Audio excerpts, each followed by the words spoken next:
ఓం శ్రీ మహాగణాధిపతయే నమః. ఓం శ్రీ మహాసరస్వత్యై నమః. ఓం శ్రీ గురుభ్యో నమః. హరి ఓం. ఇవాళ మనం చెప్పబోయేటువంటి అంశం ఆషాఢమాసంలో అమ్మాయి, కొత్తగా పెళ్ళైనటువంటి అమ్మాయి వాళ్ళ అత్తారింట్లో ఎందుకు ఉండకూడదు అనేటువంటి అంశం మీద మనం ఇవాళ మాట్లాడుకోబోతున్నామండి. ఎందుకు ఉండకూడదు అనంటే సాధారణంగా మనకి పెద్దలు చెప్పినటువంటి విషయం ఏంటంటే, అత్తగారు కోడలు ఇద్దరూ కలిసి ఒకే గడప దాటకూడదు అని చెప్పనేసి మనకి పెద్దలు చెప్పిన ప్రమాణం. అయితే ఆషాఢమాసం అంటే ఇంకా ఏంటి అంటే కనుక, చంద్రుడు పూర్వాషాఢ ఉత్తరాషాఢ నక్షత్రాల్లో సంచరించేటువంటి పౌర్ణమితో కూడుకున్నటువంటిది ఆషాఢమాసం. అయితే మనకి సాధారణంగా ఆషాఢం, శ్రావణం, భాద్రపదాల్లో విపరీతమైనటువంటి వర్షాకాలం అండి. అయితే పూర్వకాలంలో మనందరికీ ఇంతకీ విషయం ఏమిటి అంటే కనుక, పూర్వకాలంలో మన కుటుంబాల యొక్క తండ్రి, తాత వీళ్ళందరూ కూడా, తాత ముత్తాతలు అందరూ కూడా వ్యవసాయం చేసి జీవించేటువంటి రోజులు. అందులో భాగంగా తండ్రి గారికి ఆ యొక్క తల్లిదండ్రులకి అప్పట్లో 3-4 పిల్లలు ఉన్నప్పటికీ ఆయన వ్యవసాయంతోనే ఆ యొక్క పాడి పంటల మీదే కుటుంబం అంతా కూడా ఆధారపడి ఉండేది. వ్యవసాయం ఆధారంగానే మన యొక్క కుటుంబాలన్నీ కూడా నడుస్తూ ఉండేవి. అయితే ఇందులో భాగంగా తెల్లవారుజామున అయ్యేసరికి ఆయన వ్యవసాయం చూసుకునే పనిలో భాగంగా ఇంట్లో ఉన్నటువంటి ఆ మగపిల్లల్ని వేసుకుని ఆ యొక్క వ్యవసాయం గట్ల దగ్గరికి వెళ్ళడం, ఏవైనా ఈ యొక్క వరి కంకులు అవి కూడా నీటిలో మునిగిపోయేటువంటి ఇబ్బందులు ఏవైనా వస్తే కనుక ఆ నీటిని పక్కకు మళ్లించడం, అలా చేసేటువంటి రోజులు అనమాట.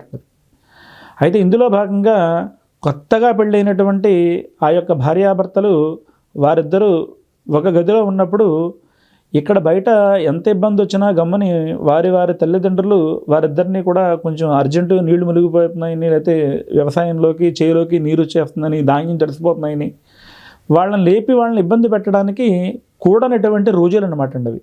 అంటే మళ్ళీ వాళ్ళు ఏమైనా బాధపడతారేమో అనుకునేటువంటి పరిస్థితితో కూడుకున్నటువంటి రోజులు కదా. అంతేకాకుండా కొంచెం వర్షం వాతావరణం ఇలా కొంచెం మబ్బుగా ఉన్నటువంటి, కొంచెం బాగా ఎండ ఎక్కువ లేనటువంటి ప్రాంతం ఏమో అందరూ పొద్దున 5 గంటలకు లేచే బదులు 6ంటికి లేద్దామా, లేదంటే ఇంకొక కొంచెం ఆలస్యంగా లేద్దామా అని చెప్పి అనుకునేటువంటి విధానంగా బయట ప్రకృతి అంతా ఉంటుంది. అంటే ఎక్కువసేపు పడుకోవడానికి ఉపక్రమించేటువంటి స్థితి ఆ యొక్క శరీరానికి కలిగి ఉంటుంది. అటువంటి సందర్భంలో కొత్తగా పెళ్ళైనటువంటి వాళ్ళని మళ్ళీ అబ్బాయిని వచ్చామంటే ఏం బాగుంటుందిలే అని చెప్పి నేను వెళ్ళొచ్చేస్తానులే అని చెప్పి అనేసి ఆయన ఏదో నాగల భుజాన్ని వేసుకుని వెళ్ళిపోతూ ఉండేవాడు. ఈ అత్తగారేమో ఇంకా ఆ లోపల నుంచి బయట నుంచి లోపలికి వెళ్ళేటప్పుడు, ఇంతకాలం వచ్చినా కానీ నా భర్తగా పట్టింది ఇదంతాను, నా కుటుంబాన్ని అంతా కూడా ఈయన చూసుకోవాల్సి వస్తుంది అని చెప్పనేసి ఆవిడ పాపం, ఆవిడ భర్త కష్టపడుతున్నాడని చెప్పనేసి ఆవిడ కొంచెం మంచినీళ్ళు తెచ్చినా, లోపల బింది పెట్టినా, బయట బింది పెట్టినా ఆవిడ అలా బాధపడుతూ వెళ్ళడం రావడం జరుగుతుంటే ఆ మాటలు ఈ కొత్తగా పెళ్ళైనటువంటి వాళ్ళు కొంచెం బాధనిస్తూ ఉంటాయి. అయ్యో ఇప్పుడు నా భర్త ఇంకా వెళ్ళలేదని మా అత్తగారు ఇలా అంటూ ఉంది కదా అని చెప్పనేసి ఆ కోడల పిల్ల అనుకోవడం. సరే ఇంక ఇది ఎంత కాదులే అని చెప్పనేసి ఋషులందరూ ఏం ఆలోచించారంటే, పెద్దవాళ్ళందరూ ఇంకా ఆషాఢమాసం వచ్చిందంటే కనుక ఒక నెల్లాళ్ళు ఈ అబ్బాయి ఆ ఇంటికి వెళ్ళకుండా, ఆ అమ్మాయి ఇంటికి రాకుండా ఉన్నట్లయితే కనుక, అంటే ప్రధానంగా మాట ద్వారా కదండి సమస్యలు వస్తాయి. ఆవిడేదో అందని ఈవిడేదో అందని ఆవిడ అనుకునేటువంటి మాట ద్వారా వచ్చేటువంటి ఇబ్బందులు కదా. ఎవరు కొట్టేయక్కర్లేదు, తిట్టేయక్కర్లేదు, మాట అనుకుంటే చాలు, దాని మూలంగా ఇబ్బంది పడిపోవచ్చు.